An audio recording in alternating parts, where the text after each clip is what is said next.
कहना चाहता हूं कि देश में इस वक्त एक बहुत ही निर्लज और बहुत ही क्रूर सरकार है, जिसको लोगों की किसी तकलीफ से कोई मतलब नहीं है। ये बच्चियां जब जीत के आती हैं तो इन्हें अपने बंगले पे बुला के फोटो कराता है, चाय पिलाता है और कहता है हमारी बच्चियां जीत के आ गई, और अब ये पढ़ी है तो इनकी कोई सुध नहीं ले रहा है। तो ऐसे लोगों से निजात पाना है, इनको हटाना है, किसी भी कीमत पे हटाना है। और मैं आश्वस्त हूँ, मुझे पूरे देश से जिस तरह के संदेश आ रहे हैं, जो आपकी मैं भीड़ देखी, ये अद्वितीय है, अभूतपूर्व भीड़ है। लेकिन ऐसा मत समझना कि बाकी जगह में नहीं है। पूरे देश में लोगों के आग लगी हुई है इन बच्चियों के सवाल पे, किसानों के सवाल पे। और हाँ, एक चीज और आपको जिम्मेवारी दे दूं, ये चुनाव से पहले चढ़ूनी साहब ये मुझको भी गिरफ्तार कर सकते हैं, क्योंकि ये चाहेंगे कि ये कहीं ना जाए, ये पुलवामा पे ना बोले। तो जब मैं गिरफ्तार हूं तो मैं आपसे कोई ये तवक्को नहीं करता हूं कि क्या करना है ये आप मेरे से बेहतर जानते हो। दूसरे और ये जो चढ़ूनी साहब है, संघर्षशील आदमी है, ऐसे लोगों को आगे बढ़ाइए और अपनी बच्चियों की मदद करिए। 28 तारीख को विनेश फोगाट ने आपको बताया। एक चीज और आपको जिम्मेवारी दे दूं, ये चुनाव से पहले चढ़ूनी साहब ये मुझको भी गिरफ्तार कर सकते हैं, क्योंकि चाहेंगे कि कहीं ना जाए, ये पुलवामा पे ना बोले। तो जब मैं गिरफ्तार हूं तो मैं आपसे कोई ये तवक्को नहीं करता हूं कि क्या करना है ये आप मेरे से बेहतर जानते हो। तो मैं इससे अभी कह रहा था कि बेटे, देश में जिधर निकलोगे इसी तादाद में लोग तुम्हारे साथ खड़े रहेंगे, और देश के लोगों ने तुम्हारी लड़ाई को अपनी लड़ाई मान लिया है। अब इसमें कोई ज्यादा मेहनत करने की जरूरत आपको नहीं है, वो मेहनत हम करेंगे। मैं आपको एक बात बताऊं, 2 हफ्ते पहले मैंने एक इंटरव्यू में उस अखबार वाले को बताया कि पुलवामा में हमारे 40 जवान शहीद हो गए थे। जब मैं वहां गया और मैंने सारा नक्शा देखा और लौट के आया तो प्रधानमंत्री कहीं गए हुए थे, शूटिंग करा रहे थे अपनी। उनका टेलीफोन आया, उन्होंने कहा सतपाल भाई क्या हुआ? मैंने कहा साहब ऐसे ऐसे हमारे 40 जवान शहीद हो गए और वो हमारी गलती से हुए। वो 4 महीने से हवाई जहाज मांग रहे थे जम्मू से श्रीनगर जाने के लिए, लेकिन उनको हमने हवाई जहाज नहीं दिए, लिहाजा वो सड़क के रास्ते गए और मारे गए। तो प्रधानमंत्री ने मुझे कहा कि तुम चुप रहो। 2 घंटे बाद जो हमारा सिक्योरिटी एडवाइजर है अजीत डोभाल, वो मेरे साथ पड़ा है, उसका टेलीफोन आया कि सतपाल भाई इस पे बोलो मत, इस पे चुप रहो। मैंने समझा शायद ये जांच कराते होंगे, वो जांच आज तक नहीं हुई है।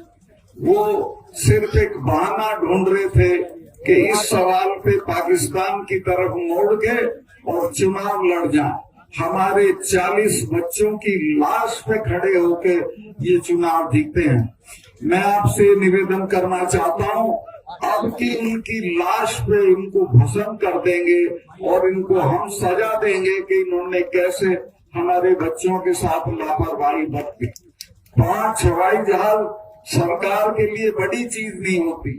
मैं वहां गवर्नर था, कश्मीर के और जम्मू के लड़के जहाज मांगते थे जब सर्दियां होती थी कि हमें इम्तिहान देने जाना है और सड़कें बंद हैं, तो मैं सबको हवाई जहाज दिलवा देता था।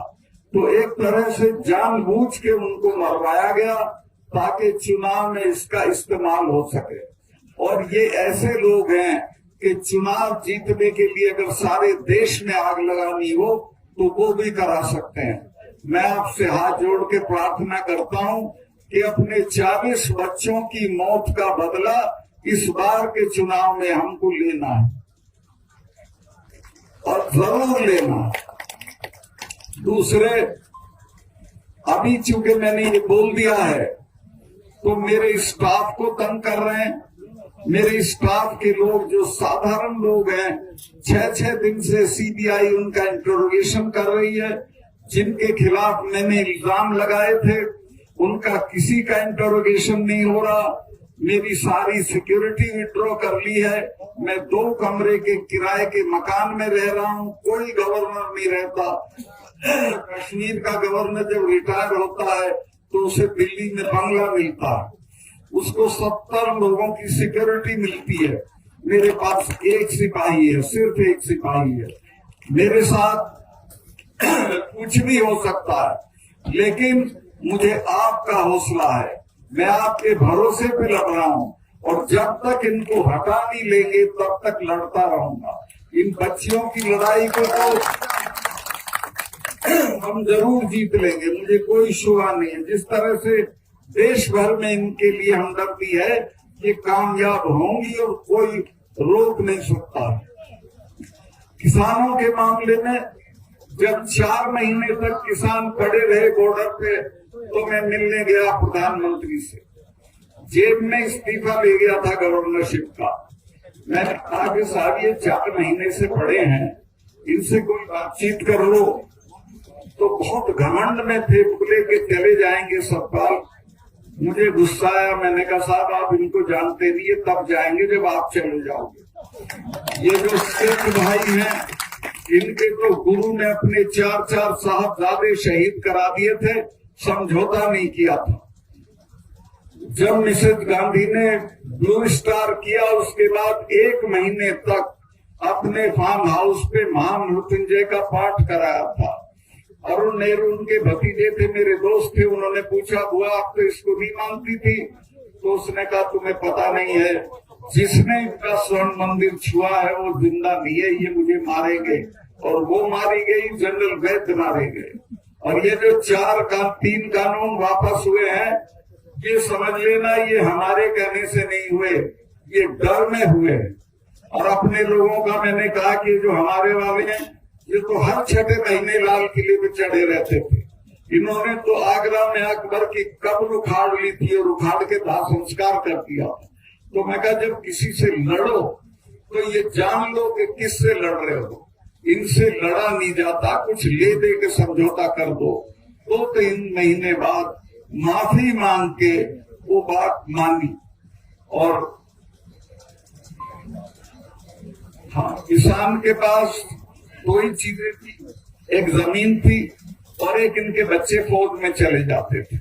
वो रास्ता भी बंद कर दिया। एक अग्निवीर योजना लाए हैं जिसमें 4 साल की नौकरी होगी और उसके बाद रिटायर होके आ जाएंगे, उसको कहीं नौकरी नहीं मिलेगी, ज्यादा से ज्यादा चौकीदारी मिलेगी। तो पूरी कोशिश ये है कि किसानों की ताकत को खत्म करो, खेती को खत्म करो, दाम मत दो, एमएसपी मत दो और इनके बच्चों को फौज की नौकरी भी मत दो। मैं बहुत लंबा नहीं करना चाहता हूँ। मैं कश्मीर में था जब धारा 370 हटी थी। महबूबा ये कहती थी कि जिस दिन ये धारा 370 हटेगी खून की नदियां बह जाएंगी। दिल्ली वाले भी डरे हुए थे, वो भी कहते थे सत्ताल कैसे होगा। मैं कहा आप छोड़ो मेरे पे, मैं आप इसको हटाओ। और वो मेरी दस्तखत से हटनी थी। मैंने चिट्ठी भेजी, मेरे चीफ सेक्रेटरी ने कहा कि मलिक साहब यहाँ तो बहुत खून कच्चर होगा, 1000 आदमी मारना पड़ेगा, यहाँ के लोग तो हथियार छीन लेंगे, थानों में घुस जाएंगे। मैंने कहा कि तुम चुप रहो, चिड़िया भी नहीं बोलेगी। मैंने 4 एक्स चीफ मिनिस्टर गिरफ्तार किए, कुत्ता भी नहीं भौंका, कोई उनके उसमें नहीं आया हाथ में, क्योंकि मैंने 4 महीने तक ये किया था कि सबको अपना टेलीफोन नंबर दे रखा था। 2:30 बजे भी फोन आता था, मैं सुनता था। राजभवन मैंने खोल रखा था, जो जब आना चाहे आए, मैं मिलूंगा। और नतीजा ये हो गया था। लोगों को मैंने समझाया कि ये 250 टेररिस्ट हैं, इनको लेके तुम दुनिया की दूसरे नंबर की फौज से लड़ के क्या हासिल कर लोगे, सिवाय ये मारे जाएंगे चिड़िया की तरह और कुछ नहीं होगा। बातचीत से सब कुछ हो सकता है। और मैं कई नेताओं के बच्चे तो लंदन में पढ़ रहे हैं, तुम्हारे मरते तुम क्यों बेवकूफी करते हो। वो बात उनकी समझ में आ गई थी और जब ये पकड़े गए तो किसी ने कुछ नहीं किया। मुझे ऐसे फोन जरूर आए कि साहब इन्हें अभी आसानी से मत छोड़ना, थोड़ा देर से छोड़ना। एनीवे जो होना था वहां के बहुत सारे काम है, मैं क्या गिनवाऊं, मुझे मौका नहीं है। लेकिन मैं ये कहना चाहता हूं कि देश में इस वक्त एक बहुत ही निर्लज और बहुत ही क्रूर सरकार है, जिसको लोगों की किसी तकलीफ से कोई मतलब नहीं है। ये बच्चियां जब जीत के आती हैं तो इन्हें अपने बंगले पे बुला के फोटो कराता है, चाय पिलाता है और कहता है हमारी बच्चियां जीत के आ गई और अब ये पढ़ी है तो इनकी कोई सुध नहीं ले रहा है। तो ऐसे लोगों से निजात पाना है, इनको हटाना है, किसी भी कीमत पे हटाना है। और मैं आश्वस्त हूँ, मुझे पूरे देश से जिस तरह के संदेश आ रहे हैं, जो आपकी मैं भीड़ देखी, ये अद्वितीय है, अभूतपूर्व भीड़ है। लेकिन ऐसा मत समझना कि बाकी जगह में नहीं है। पूरे देश में लोगों के आग लगी हुई है इन बच्चियों के सवाल पे, किसानों के सवाल पे। और हाँ, एक चीज और आपको जिम्मेवारी दे दूं, ये चुनाव से पहले चडुनी साहब ये मुझको भी गिरफ्तार कर सकते हैं, क्योंकि चाहेंगे कि ये कहीं ना जाए, ये पुलवामा पे ना बोले। तो जब मैं गिरफ्तार हूँ तो मैं आपसे कोई ये तवक्को नहीं करता हूँ कि क्या करना है ये आप मेरे से बेहतर जानते हो। दूसरे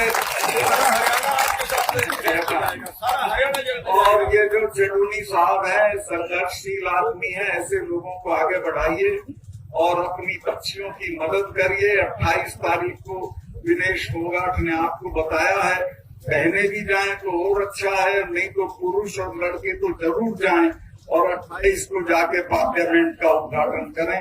बहुत बहुत धन्यवाद।